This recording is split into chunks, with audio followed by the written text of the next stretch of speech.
6 moves of the spine prone, starting from child's pose. You wouldn't want to leave your class in child's pose for too long before you start this sequence. So you might do a centering where they begin on their bellies, or where they start on their backs and wind up flipping over.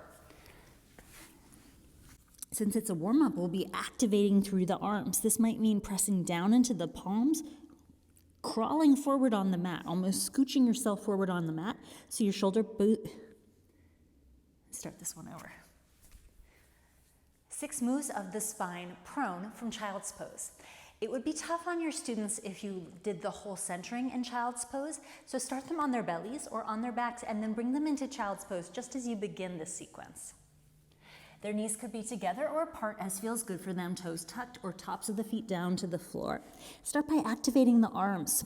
Your fingers will spread wide. You'll scoot yourself forward on the mat as though you could really slide forward, but your hands will stay still and your shoulder blades get grounded. This is already activating the back. We'll start with a side bend. Lift your head up, walk your hands over to one side of the mat, and settle back down. A couple things to explore here. One is pulling back through the opposite side hip. So I've gone to my right, my left hip pulls back, my left palm presses down into the floor, and my left shoulder blade slides down my back, that scooching action.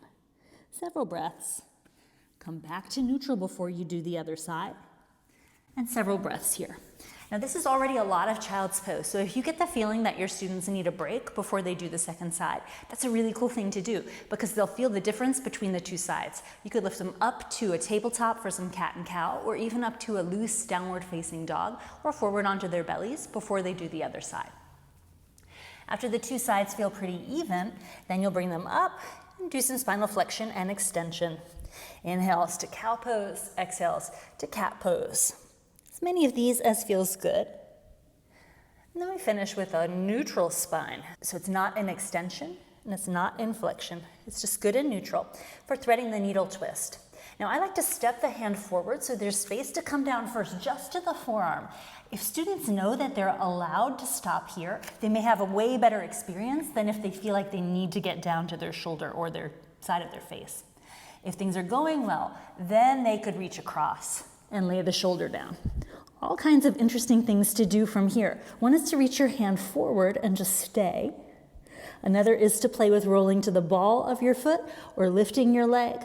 Another is to lift your arm, and sometimes you do that independent of the leg being lifted. You might even look for a connection of the hand and the foot. That often tips students over backward, so make sure that the class is not too crowded.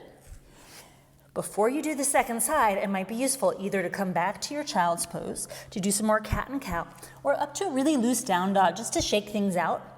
And then you do the twist on the second side. Hand steps forward a little bit. Back of the hand hits the floor, elbow just under the shoulder, and that might be enough on this side. Rotation often feels very different between the two sides. Give your students time and space to have their own personal experience so they can get to know their bodies.